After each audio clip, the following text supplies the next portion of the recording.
Lampa. Stole. Bet you didn't think my Swedish was that good.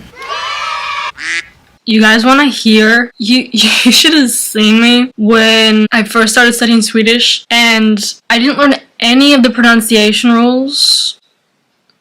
Yeah, so imagine my surprise when I look, for example, at this word, the turtle one. You see? Turtle. And I'm like, oh, sköldpadda and sköldpadda. Yeah, let's hear it. En sköldpadda. Right. That's exactly what I was thinking. Sköld. Where? You see that? That's an S. You see that? K. S-K-O-L-D. Pada. You see, there's no H in this word. There's no H in it. Where do you see an H? Oh yeah. And, right.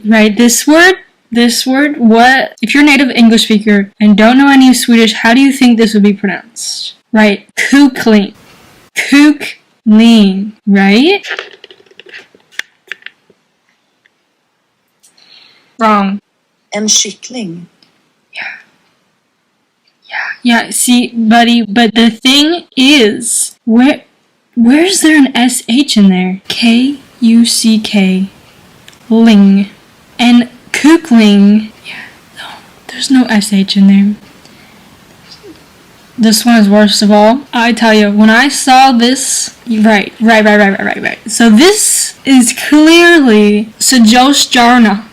And Sajosjarna, starfish. A starfish. Oh, you also might see that I have a in front of every single word. I literally keep forgetting to zoom out when I turn it back on me. Iallafall. I have that there because the articles, which is like the, in English we just have the, right? In Swedish, well, in a lot of languages. Spanish has it too. There's like 4 different types of articles. But anyway, they're in the beginning. They come before the word. For example, the dog. El perro, okay? In Swedish, it's the opposite. They put it at the end of the word.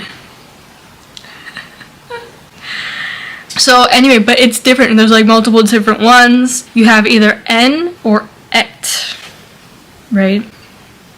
Yes. So when you put it at the end of the word, it can change depending on if it's an N word or an et word. So I had to look up every single time I put a word on here. I had to write it, like I had to type it in a dog, a cat, so I could see if it's an N or an et word, so I could know what to put at the end of the word. Anyways, back to the serious business. Sajosjarna, right? That's what everyone's thinking. En sjöstjärna. Yes, exactly. Sjöstjärna. Wait, let's hear that. I don't think I said that. En sjöstjärna. That's what I said. Sjöstjärna. En sjöstjärna. The starfish. Right. What's my first favorite Swedish word? I'm glad you asked. Okay, well, I can't find it on my list, but I know that this is what it is. So I had to look it up on Google Translate just so you can see it. But yes, kokosnot. It's one of my favorite Swedish words. Kokosnot. I don't know why this is zoomed in so far. Okay, this is also one of my favorite words. This doesn't have to do with pronunciation, but toaster is brödrost. I don't know if okay, let's see. En brödrost. Yeah, brödrost. That means bread roast. At least that's what it sounds like. I don't know. But isn't that cute? It's like, because what do you do in a toaster? You roast bread. Yep. Spoon. Must be sked. En sked. Who's punking me? That's all I want to know. That's air and lampa. I'm looking that up to see if that's correct. That is a lamp. Yes! That's air and lampa. If you didn't know. So anyway, something that I spend quite a bit of time studying with Swedish is verbs with prepositions. Now, what do I mean by that? Let me show you. Okay, so here, actually, this isn't even the first list that I have of this, as you can tell, because it says more verbs with prepositions. I have a whole thing on my phone. A list, Swedish for words and everything. Anyway, so you see that? You see how it's like lyfta på, sitta upp? Like I had to put the thing afterwards. See, like they use, like in Swedish you use po a lot after a lot, like titta på, like to watch. But in English you would just say to watch. So when I'm like reading, I didn't know you could read. In Swedish, especially when I started, and then it said like titta på and like different things with like prepositions that we probably wouldn't have in English. I'm just like, because to me, I'm thinking like that's like to watch in, like to watch in something. Like but it's not like literal, you know. That was a little confusing. Komma ihåg. Yeah, and then I put like to recall, to remember, ringa upp, komma ihåg. Again. Not sure why that's on there twice. So, I guess you could say jag kommer inte ihåg why I have that written on there twice. Is that right? Oh, that's the wrong way. That's my nose. No, that's my hand. Yeah, so anyways, these are just some of the verbs with prepositions that I have. I have swear words on there. We're not going to talk about that. I got more verbs with prepositions. It's a different list. Anyway, so last night I was studying verbs and stuff, and I was like trying to put together sentences, and like there was like no nouns coming to mind, but I wanted to use sentences with like nouns and verbs and blah blah blah. So I would just, the only thing that was coming to mind was water, right? And so I would be like, jag vattnet. I am the water. Or yeah, this one would make more sense. Jag är vattnet.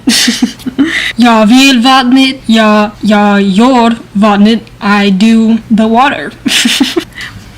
What? Jag säger vattnet. Jag vet vattnet. Yeah, I know that water. I know that water so well. So then also with the verbs, that's another story, because with Swedish verbs, we're just talking in the present tense right now. Okay, so with present tense Swedish verbs, usually they'll end in like R or Yes. How do you know if they end in R or? You're just supposed to know.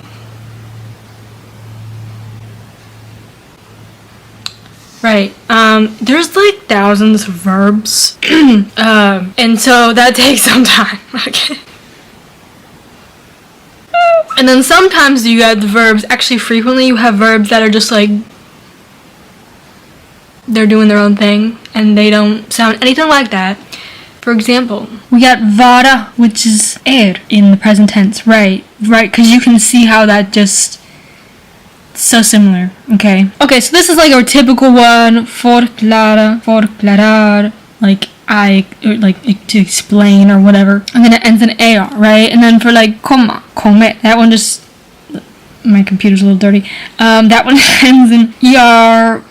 Just because, you know, I think there was some reason, I was reading about it a while ago. There might be some rhyme or reason to it, but a lot of them are just, you just gotta know them. Yeah. So I created this whole other list. I created this whole list for present tense so I could see what it is, because I don't unfortunately just know them. How foolish of me. Well, there we go. Okay. Oh, what do we have here? We have this word, and then we have this word. Two completely different words. Also, you might be thinking this also means like to feel and stuff. I do have them also on the list as that too. Like I have some verbs multiple times on the list. But anyway, yes, right. Two completely different words. Let's hear how they sound. Känna.